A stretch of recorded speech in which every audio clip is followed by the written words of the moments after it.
बिस्मिल्लाहिर्रहमानिर्रहीम। Dear student, अस्सलाम वालेकुम। आज की हम एक्सरसाइज 1.3 और इसमें क्वेश्चन नंबर 3 सॉल्व करेंगे।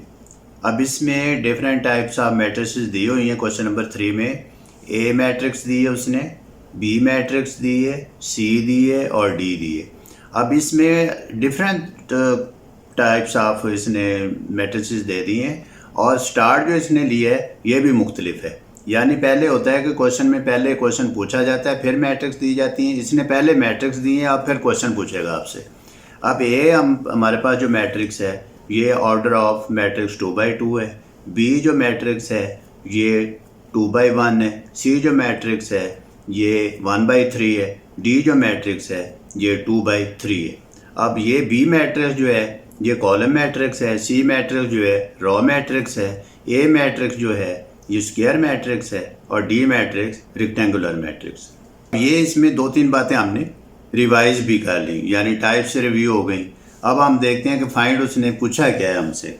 उसने कहा है कि अगर आपको ए मैट्रिक्स बी सी डी दी गई हो और आपने फाइंड करना है नंबर 1, क्या फाइंड करना है, ए प्लस 1 1 और फिर 1 फिर 1, यानी कि ए मैट्रिक्स हमें ऑलरेडी गिवन है और उसमें जो प्लस करने वाली मैट्रिक्स है उसकी एंट्रीज उसने हमें दे दी।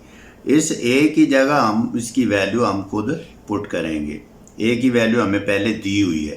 अब जानना ये है कि ए की वैल्यू लिख लेते हैं। अब हम इसको सॉल्व करते हैं। ए की वैल्यू है -1 2 2 1। फिर सेकंड लिखेंगे प्लस 1 1 1 1। अब देखना ये है कि ये कन्फर्मेबल है एडिशन के लिए कि नहीं है। अब ये जो ए तो ऑलरेडी पहले दी हुई थी वो हमने मेंशन कर ली। ये जो सेकंड वाली उसने हमें दी है बाद में। अब हम देखते हैं कि ये भी 2/2 है मैट्रिक्स और ये भी 2/2 मैट्रिक्स।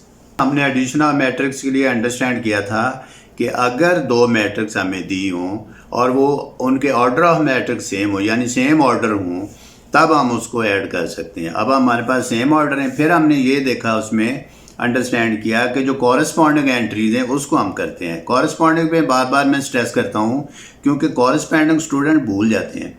अब ये जो फर्स्ट है -1 और ये जो 1 है ये कॉरस्पॉन्डिंग एंट्रीज है। इसी तरह ये 2 और ये 1 कॉरस्पॉन्डिंग है। अब मैं लिखता हूँ इज इक्वल टू, आंसर इसका फाइंड करते हैं, -1 + 1 फिर है 2 + 1। 1 टाइम लिख लें ताकि मिस्टेक ना हो आपके पास। 2 + 1 1 + 1। ये देखिए, इसको क्लोज कर देते हैं। 1 -1 + 1 कैंसिल हो जाएंगे, 0 आंसर आ जाएगा। 2 + 1 3 आ जाएगा, 2 + 1 3 आ जाएगा, 1 + 1 2 आ जाएगा। तो स्टूडेंट ये इसका आंसर। मैट्रिक्स बी फाइंड करते हैं। बी जो हमें दी हुई है वो उसका कॉलम है 1 कॉलम है और 2 रोज है। फाइंड क्या करना है, सेकंड पार्ट में उसने पूछा है बी प्लस, एक हमें बी पहले ऑलरेडी गिवन है और दूसरी वो खुद दे रहा है -2 और 3। ये देखा कि बी हम लिख लेते हैं, बी की वैल्यू ये जो मेंशन की हुई है ऑलरेडी पहले। इसको सॉल्व करते हैं, सॉल्यूशन इधर लिख लेते हैं। फिर 1 और -1 ये बी की जगह लिख लिया हमने, प्लस ये जो गिवन है -2 और 3। फिर हमने इसको देखा ऑर्डर ऑफ मैट्रिक्स, ये 2/1 2/1, ये भी 2/1। तो फिर हम पहले लिख लेते हैं कि matrix B and given matrix, इस तरह भी आप लिख सकते हैं गिवन मैट्रिक्स। ये आपको गिवन मैट्रिक्स है, बी ऑलरेडी पहले क्वेश्चन में दी हुई है। Matrix B and given matrix are conformable for addition. ये तो थी इसकी स्टेटमेंट।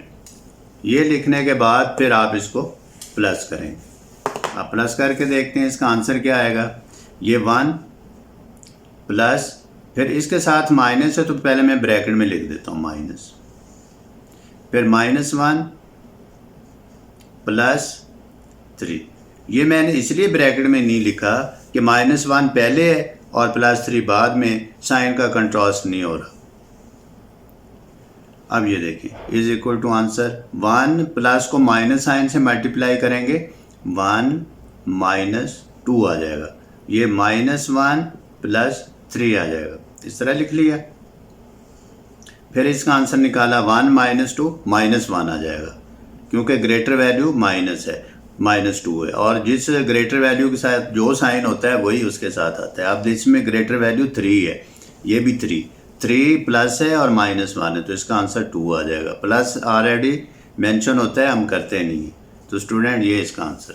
इसका थर्ड पार्ट करते हैं। थर्ड पार्ट उसने पूछा, ये जितने ऊपर मैट्रिक्स दिए उसने उसके पार्ट्स बना दिए आंसर में। थर्ड पार्ट उसने ये पूछा हमसे, फाइंड करें सी प्लस, और गिवन उसने दिए हमें -2 1 और 3। स्टूडेंट ये आप गौर करें, अगर आपको इस तरह का क्वेश्चन आ जाए और उसमें ये तो ऑलरेडी पहले दी हुई है और ये जो आपको गिवन हो सेम ऑर्डर ना हो, अगर उसके सेम ऑर्डर ना हो तो फिर आप उसके बारे में लिख देंगे कि both have not same order and not conformable for addition, तो फिर आप उसको ऐड नहीं करेंगे वरना आपका गलत हो जाएगा। तो अब हम लिख लेते हैं सी के हमें पहले ऑलरेडी दिए हुए हैं 1 -1 2, फिर गिवन हमें दी है सी के साथ मैट्रिक्स -2 1 और 3। अब इसको सॉल्व करते हैं। अब 1 + -2 1 + -2, ये फर्स्ट एंट्रीज आ गई हमारे पास। सेकंड है -1 + 1, थर्ड है 2 + 3, ये देखिए इसको सॉल्व किया। 1 प्लस को माइनस से मल्टीप्लाई करते हैं, जब ऑपोजिट साइन मल्टीप्लाई होते हैं तो आंसर माइनस आता है। 1 - 2 तो -1 आंसर आ जाएगा, ये दोनों कैंसिल हो जाएंगे, 0 आ जाएगा। 3 + 2 5 आ जाएगा, तो ये हमारे पास एडिशन ऑफ मैट्रिक्स आंसर आ गया। आप नीचे लिख भी सकते हैं कि matrix C and given are conformable for addition. लिख दें ठीक है, ना लिखें तो भी ठीक। इसका फोर्थ पार्ट करते हैं, लास्ट वन। इसमें उसने इसी तरह पूछा है 4 पार्ट में कि फाइंड करें आप डी मैट्रिक्स हमारे पास रह गई है। उसने कहा है फाइंड डी प्लस, ये ऑलरेडी डी गिवन है और फिर एक और दी है उसने डी प्लस। अब ये देखें 0 1 0 और फिर 2 0 1। इसमें एक बात रिपीट करवा दूं मैं कि नॉन ज़ीरो एंट्रीज कौन कौन सी हैं। ये नॉन ज़ीरो 2 1 1 और ये 0 0। अगर सपोज इसका एडिटिव इन्वर्स बनाना हो तो 0 के साथ साइन चेंज नहीं करेंगे, बाकी के साथ कर देंगे। तो ये था एक्स्ट्रा। अब हम सॉल्व करते हैं सोल्यूशन। डी की वैल्यू लिख लेता हूँ मैं 1 2 3 और -1 0 2, और इसको प्लस कर देता हूँ मैं किसमें, जो ऑलरेडी आपको गिवन है, ये 0 1 0 2 0 1। ये देखिए, आज ये जो लास्ट पार्ट है मैं डायरेक्ट करने लगा हूँ ताकि आपको एक डायरेक्ट की भी समझ आ जाए कि कैसे प्लस होता है। 1 + 0 1, 2 + 1 3, 3 + 0 3, -1 + 2 1, 0 + 0 0, 2 + 1 3। तो स्टूडेंट देखा आपने, ये डायरेक्ट करने का मेथड भी मैंने आपको अंडरस्टैंड करवा दिया। उम्मीद है आपको इसकी समझ आई होगी।